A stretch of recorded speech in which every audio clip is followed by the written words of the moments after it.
Imam Ahmad bin Hambal, dan mungkin kisah ini sudah pernah saya sampaikan kepada antum. Ini kisah yang paling aneh dari Imam Ahmad bin Hambal. Dan siapa Imam Ahmad bin Hambal? Imam Ahlus Sunnah wal Jamaah, yang dengan keistiqomahan beliau, dengan keteguhan beliau, tinggal beliau yang tidak mengaku bahwa Al-Quran itu makhluk. Sampai hari ini kaum Mu'tazilah itu masih dilestarikan pemikiran itu kaum liberal. Yang hari ini di universitas-universitas mereka mengangkat bahwa Al-Quran itu produk budaya. Al-Quran produk budaya, kata lain dari Al-Quran adalah makhluk. Dan kita tidak mengakui bahwa Al-Quran produk budaya. Kalau produk budaya itu wayang kulit produk budaya. Ya, tari saronde adalah produk budaya. Al-Quran bukan produk budaya, ini wahyu dari Allah Subhanahu wa taala. Itu yang kita tolak. Maka jangan bilang Al-Quran adalah produk budaya, Al-Quran adalah wahyu. Tinggal Imam Ahmad yang teguh membela orang-orang liberal di zamannya, yang bahasanya kaum Mu'tazilah di zamannya.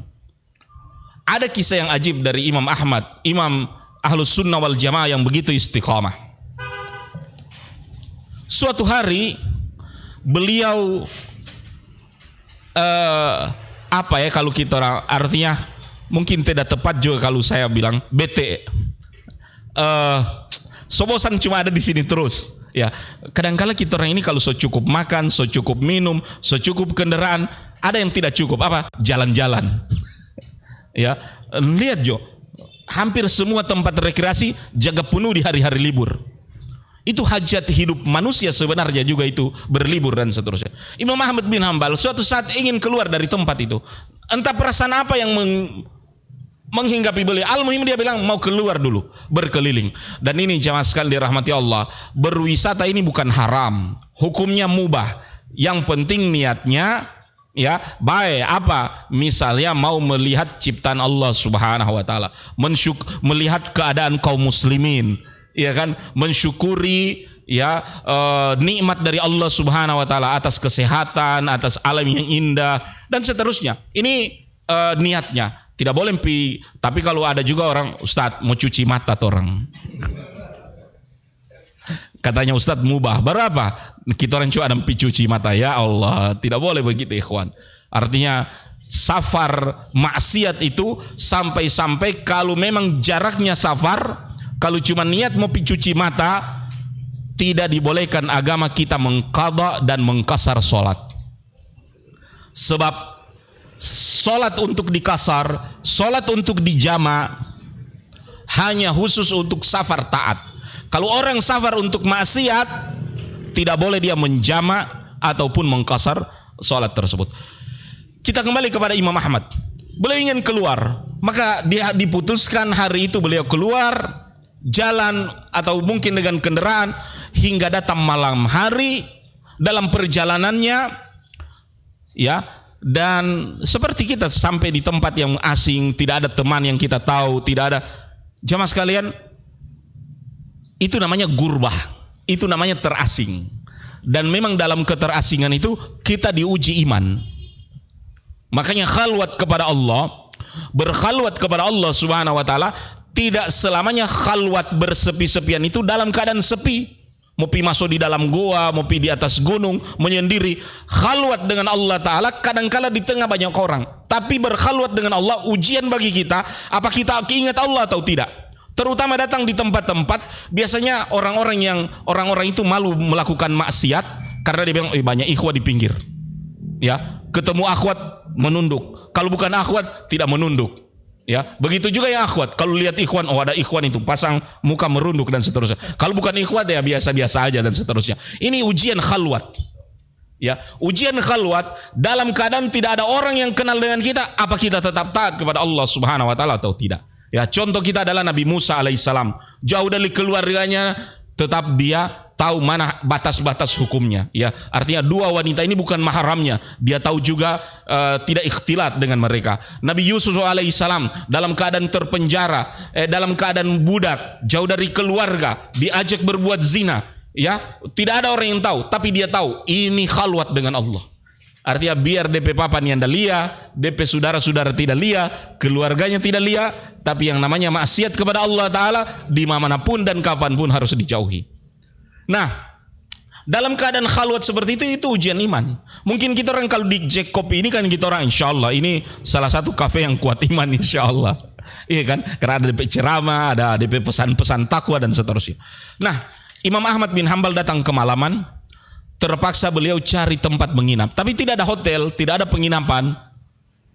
Ya, tidak ada juga orang yang dia kenal di penduduk itu. Sehingga beliau putuskan bermalam di masjid.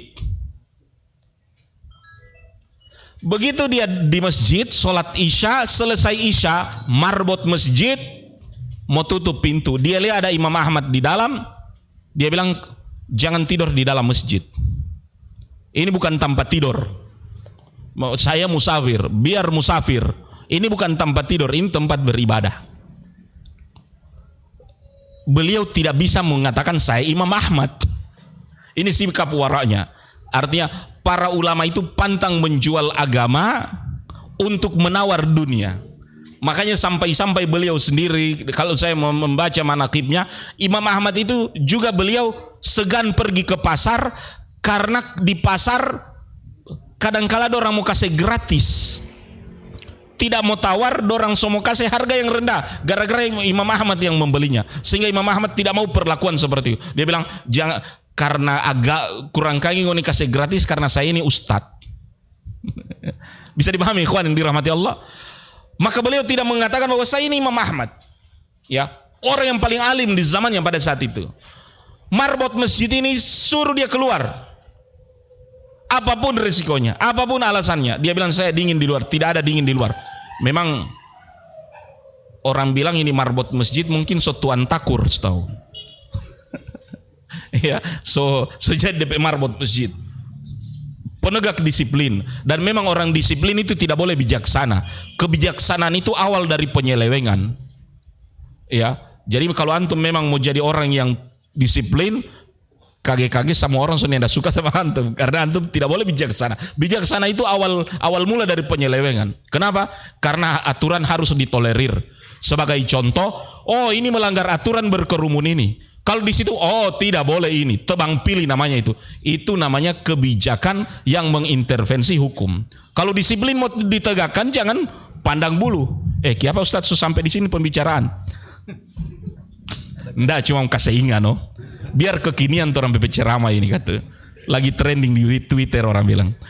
Jamaah sekalian dirahmati Allah Subhanahu wa taala. Akhirnya beliau datang di emperan masjid. Diusir sama marbot ini. Sudah istirahat di pinggir masjid, di emperan masjid, marbot pun bilang, kita bilang jangan tidur di masjid. Baru kenapa masih ada di masjid?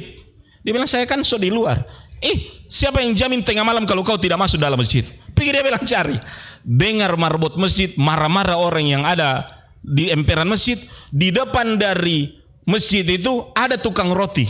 Ada pabriknya yang sementara beroperasi.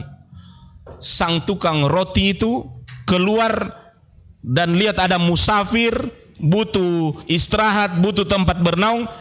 Tukang roti ini panggil, Pak, masuk saya di rumah sini biar aman. Marbot masjid yang sana, so ada orang berpanggil, pergi situ saja.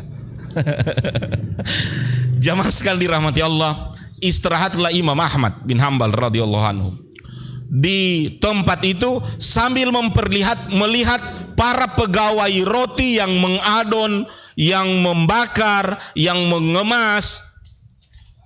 Ada satu yang aneh dari pabrik roti itu. Kenapa? Para pekerjanya tidak pernah lepas dari istighfar. Semua mereka ramai, artinya bukan kor, tapi masing-masing orang astagfirullah, astagfirullah, astagfirullah. Dia lihat ini orang yang bawa ojo roti ini astagfirullah, astagfirullah. Dia lihat orang yang lagi bakar roti astagfirullah, astagfirullah. DP bos juga mandor kesana kamari astagfirullah, astagfirullah, astagfirullah. Maka beliau melihat ada hal yang aneh belum pernah dia temui. Pemilik dari pabrik itu datang, kata Imam Ahmad, boleh saya bicara sebentar? Kata pemilik pabrik itu, iya silakan. Kata Imam Ahmad, saya unik dengan lihat pegawai Anda yang merutinkan istighfar seperti ini. Boleh saya menebak? Ini bukan meramal ini. Kata Imam Ahmad, boleh saya menebak? menurut dugaan saya pasti semua doamu telah diijabah dan dikabulkan oleh Allah. Pemilik roti itu mengatakan, ya betul, saya tidak pernah berdoa menginginkan sesuatu kecuali doa itu telah terwujud saat ini. Dari sejak merintis pabrik, sehat, berkembang, dikenal baik dan seterusnya. Artinya semua yang dia doakan so ada saat ini, kata pemilik roti. Tinggal satu doaku yang belum terwujud. Kata Imam Ahmad, apa doamu satu-satunya yang belum terwujud? Kata pemilik roti, doaku yang belum diijabah adalah bertemu Imam Ahmad bin Hambal. Jamaah sekalian dirahmati Allah Subhanahu wa taala, di saat itulah beliau mengatakan, mungkin karena istighfarmu yang terus menerus, yang tidak pernah putus, sehingga Allah Subhanahu wa taala gerakkan hati aku datang di tempat ini. Dan inilah Imam Ahmad so datang di rumahmu, ya bermalam di rumahmu. Jamaah sekalian dirahmati Allah taala, kita sedang berbicara sedikit gambaran dari sebuah keistiqomahan.